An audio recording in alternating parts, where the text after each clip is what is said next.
మనస్సు వారి గనక చూసుకున్నట్లయితే ప్రస్తుతం మీకు చతుర్థ భావంలో శని యొక్క ప్రభావం మూలంగా అర్ధాష్టమ శని జరుగుతుంది.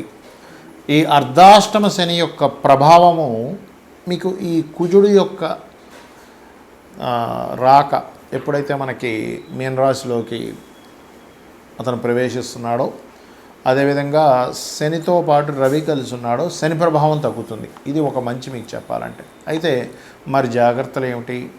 ఈ గ్రహాల కలయిక మూలంగా దేశకాల పరిస్థితుల్లో ఎటువంటి పరిణామాలు జరగనున్నాయి, ఏ దేవత ఆరాధన చేయాలి అనేటువంటి అంశాలు చెప్తుంది నేనైనప్పటికీ చెప్పిస్తుంది సాక్షాత్ లలితా అమ్మవారిగా భావిస్తూ ఆ లలితాంబిక అమ్మవారి యొక్క అనుగ్రహం మీకు పరిపూర్ణంగా కలగాలని మనస్ఫూర్తిగా కోరుకుంటూ, ఇక్కడ గమనించినట్లయితే ఇక్కడ ఏదైతే ఈ గ్రహాల యొక్క స్థితిగతులు ఉన్నాయో మనకి చూడండి,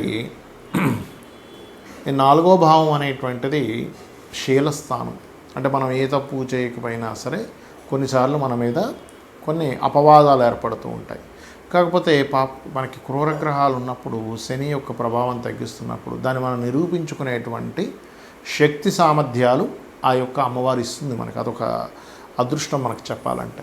కాకపోతే ఇక్కడ ఈ 4వ భావం అనేటువంటిది గృహము, వాహనము, విద్య, తల్లిగారు, శీలము, ఈ 5 అంశాలు చెప్తుంది. కాబట్టి మీరు ఏదైనా సరే ఒక గృహం తీసుకుంటున్నారు, అది సరైనటువంటి వాస్తుపరంగా బాగుందా లేదా ఆ యొక్క భూమి కానీ ఆ యొక్క గృహం కానీ స్థలం కానీ ఏవైతే ఉంటాయో అవి ఏమైనా వివాదాస్పదమైనటువంటి విషయాల్లో ఉండగా మనకు అమ్ముతున్నాడా, ఈ యొక్క విషయం జాగ్రత్తగా చూసుకోండి. అలాగే కొన్నిసార్లు ఫ్యాక్టరీస్, 4వ భావం అనేటువంటి మనం పెట్టే ఫ్యాక్టరీలు కూడా కొన్నిసార్లు మనకి అక్కడ ఎటువంటి మిషనరీ తీసుకోవాలి, ఎటువంటి మిషనరీ దాన్ని మనం కొనుగోలు చేస్తున్నాము, ఆ మిషనరీ కొనుగోలు చేయడం వల్ల అనవసరంగా లాభం రాకపోగా ఇంకొన్ని తలనొప్పులు ఇంకొన్ని ఎక్కువ అవుతాయా అనుకునేటువంటి అంశం కూడా కాస్త చూసుకోవాలి. ఈ 4వ భావంలో తల్లిగారు కూడా ఉంటారని చెప్పుకున్నాం కాబట్టి కొంచెం ఆవిడ యొక్క ఆరోగ్య పరిస్థితి ఎలా ఉంది, ఆవిడ ఆరోగ్యంలో ఏమైనా కొంచెం మార్పులు వస్తున్నాయా అనేటువంటిది మనకి అన్ని ధర్మాల కంటే తల్లిదండ్రుల యొక్క విషయాన్ని చూసుకోవడం చాలా గొప్ప ధర్మం. కాబట్టి ఎందుకంటే మనకి జగత పితరం వందే పార్వతీ పరమేశ్వరం అంటుంటారు. ఎలా అయితే మన జగత్తుకి పార్వతీ పరమేశ్వరులలాగో ప్రతి వ్యక్తికి కూడా తల్లిదండ్రులే పార్వతీ పరమేశ్వరులు. లక్ష్మీనారాయణలు అనుకోండి, పార్వతీ పరమేశ్వరులు ఏదైనా కానీ. కాబట్టి తల్లిగారి ఆరోగ్య విషయంలో చాలా జాగ్రత్తగా ఉండాలి. తండ్రి ఆరోగ్య విషయంలో కూడా, ఎందుకంటే 9వ అధిపతి వస్తున్నాడుగా 4వ భావంలో, కాబట్టి ఈ విషయంలో కాస్త జాగ్రత్తగా ఉంటే మీరు నిత్యము లలితా సహస్రనామాలు, లక్ష్మీ నరసింహస్వామి యొక్క ఆరాధన, మరియు అదేవిధంగా శివార్చన, శివునికి అభిషేకాలు చేయించుకోవడము, చండీ వినడము, చండీ పారాయణం ఇంట్లో ఏదైనా చేసుకోవడం, ఇంట్లో శివలింగం మీద నిత్యము అభిషేకం చేయడము, గోవులకి కాస్త క్యారెట్స్, బెల్లము లాంటివి తినిపించడము, ఇవి గనక చేసినట్లయితే ఆ యొక్క అమ్మవారి అనుగ్రహంతో మీకు పరిపూర్ణంగా అన్ని విధాలా బాగుంటుంది. దీని మూలంగా రైతులకు కానివ్వండి, అసలు జాతకమే లేదు, జాతకం లేని వారికి కానివ్వండి, దేశకాల పరిస్థితులు అంటే మైథుని జ్యోతిషం, ముండేన్ ఆస్ట్రాలజీ అంటాం, ముండేన్ ఆస్ట్రాలజీ పరంగా మనకి ప్రపంచవ్యాప్తంగా ఎటువంటి ఫలితాలు జరగనున్నాయి అనేటువంటి అంశం కనుక మనం చూసుకున్నట్లయితే ఇక్కడ ఎప్పుడు కూడా ఈ సంవత్సరానికి రాజు గురువు అయితే మనకి మంత్రి కుజుడయ్యాడు. గురువైనటువంటి రాజు మీనరాశిలో ఉండేటువంటి ఎనర్జీ అంటే మనకి ఒక గ్రహం ఎప్పుడు కూడా మనకి పరాశర మహర్షి చెప్పినట్టుగా ఆత్మ సంబంధినో ఏచ ఏ నిజసధార్మిణ దశాంతర్దశాశ్వేవ దిశంతి స్వదశాఫలం. దశాఫలితాలు ఇచ్చేటప్పుడు కానీ, లేకపోతే ఒక గ్రహం తన యొక్క ఫలితాలు ఇచ్చేటప్పుడు కానీ తన రాసుల్లో ఏ గ్రహం ఉంది, తనతో పాటు ఏ గ్రహం కలిసి ఉంది, తనని ఏ గ్రహాలు చూడబడుతున్నాయి, ఇవన్నీ మనం తీసుకుంటాం. కాబట్టి ఇక్కడ ద్విస్వభావ రాశుల్లో ఉండేటువంటి గురువు మరొక ద్విస్వభావ రాశుల్లో ఉండేటువంటి 3 గ్రహాల యొక్క ప్రభావాన్ని పొందుతున్నాడు. కాబట్టి రైతుల విషయం కనుక చూసుకున్నట్లయితే ముఖ్యంగా మామిడి పళ్ళు, అరటి పళ్ళు అమ్మేటువంటి ఎగుమతి దిగుమతి, అప్పుడు మనకి ఎగుమతి చేసేటువంటివి కొన్ని ఉంటాయి. ఇటువంటివి ఈ పంటలు పండించేటువంటి రైతులు కాస్త ముందుగానే వర్షాలు పడబోతున్నాయి, అనవసరంగా పండు ఏదైనా మనకి దెబ్బతింటుంది. ఇప్పుడు ఏంటంటే వడగళ్ళ వానలు, విపరీతమైన వర్షాలు, లేకపోతే విపరీతమైన గాలులు, ఎండాకాలంలో విపరీతమైన వర్షాలు పడతాయి. చూడండి, గుర్తుపెట్టుకోండి. ఎప్పటి నుంచి ఇది అంటే మే 1-2 తేదీల నుంచి కుజుడు మారుతున్నాడు కాబట్టి దానికంటే ముందు నుంచే ఒక వారం ముందు నుంచే దాని ప్రభావం ఉంటుంది. మార్చి 26 నుంచే ఉంటుంది. కాకపోతే అక్కడి నుంచి ఇంకా పెరుగుతుందన్నమాట, పెరగడం అనేటువంటి జరుగుతుంది. మరి ఈ పసుపు అంటే పచ్చగా ఉండేటువంటివి ఏవైతే ఉంటాయో అందులో అరటిపళ్ళు ఉంటాయి, మామిడి పళ్ళు ఉంటాయి, ఇంకేవైతే పండ్లు ఉంటాయో వాటి మీద దాని ప్రభావం ఉంటుంది చెప్పాలంటే. మరి ఈ యుద్ధ సంబంధించినటువంటి విషయంలో అంటే ఖచ్చితంగా మీరు చూడొచ్చు, ఒక వారం ముందు నుంచే అంటే మే 2 నుంచి కుజుడు మారుతున్నాడు అంటే దాదాపుగా మార్చి 26వ తేదీ నుంచే ఈ యుద్ధ సంబంధించినటువంటి విషయంలో తీవ్రత బాగా పెరుగుతుంది. ఇవన్నీ అసలు మనం ఎందుకు చెప్పుకుంటున్నాం, ఎక్కడో జరిగే యుద్ధం గురించి మనకెందుకు అంటే, ఎక్కడో యుద్ధం జరుగుతూ ఉందంటే ప్రతి దేశంలో ప్రతి ఒక్కరికి ఏదో రూపంలో వాళ్ళకి దాని యొక్క ప్రభావం పడుతూ ఉంటుంది. అంటే ఏమిటి, ఇప్పుడు మనకి వంట చమురు ఏవైతే గ్యాస్ ఉందో దాని మీద ప్రభావం, పెట్రోల్ డీజిల్స్ మీద ప్రభావం, లేకపోతే ఆయా దేశాల్లో కొంతమంది మన భారతీయులు ఉంటారు. ఆ భారతీయులు అక్కడ ఉంటే ఒకవేళ కొంచెం సరిహద్దు ప్రాంతాల్లో ఉంటే కొంచెం లోపలిగా వెళ్ళి ఉండడం.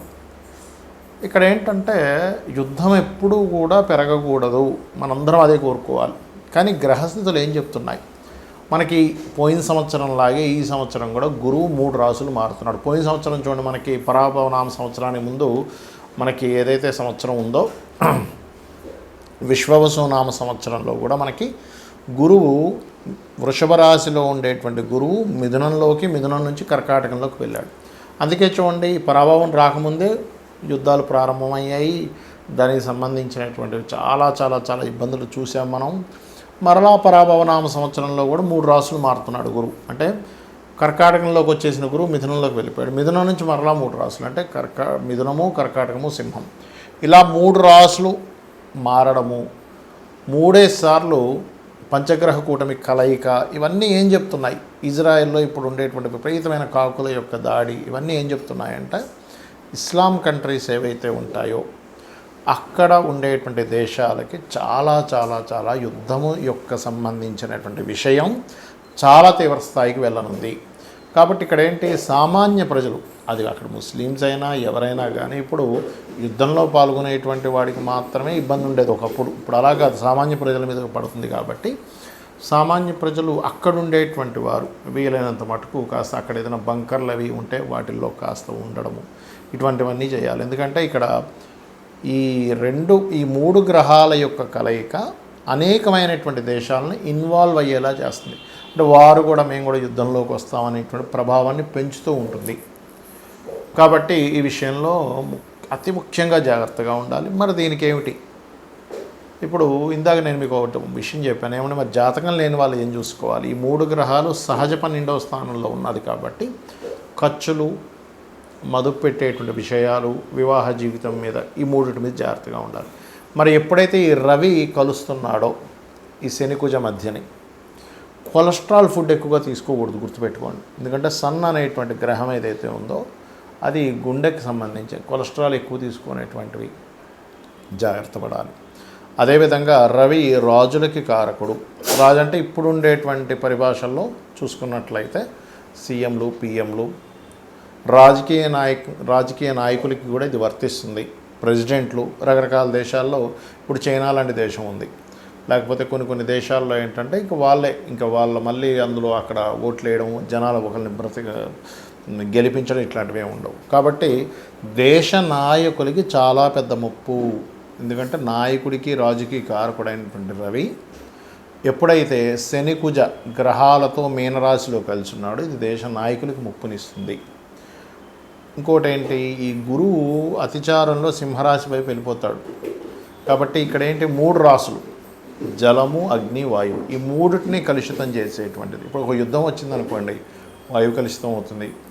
నావీ సంబంధంలో యుద్ధాలు వచ్చాయి, జలం కలుషితాలు అవుతాయి, జల సంబంధించినటువంటి ప్రళయాలు వస్తాయి, టోర్నడోలు, అదేవిధంగా అగ్ని సంబంధించినవి. అందుకని ఏంటంటే మీ యొక్క ఇష్టదైవం ఎవరైనా సరే, మీ ఇష్టదైవం ఎవరైతే ఉంటారో వారిని మనస్ఫూర్తిగా ఆ యొక్క పరమాత్మ మిమ్మల్ని ఎటువంటి ఇబ్బంది కలగనివ్వకుండా ఆయన పూర్తిగా కాపాడుతాడనేటువంటి విశ్వాసంతో మీరు మీ నిత్య దేవత ఆరాధన చేయండి. ఇందాక నేను చెప్పినటువంటి పరిహారాలు చేయండి.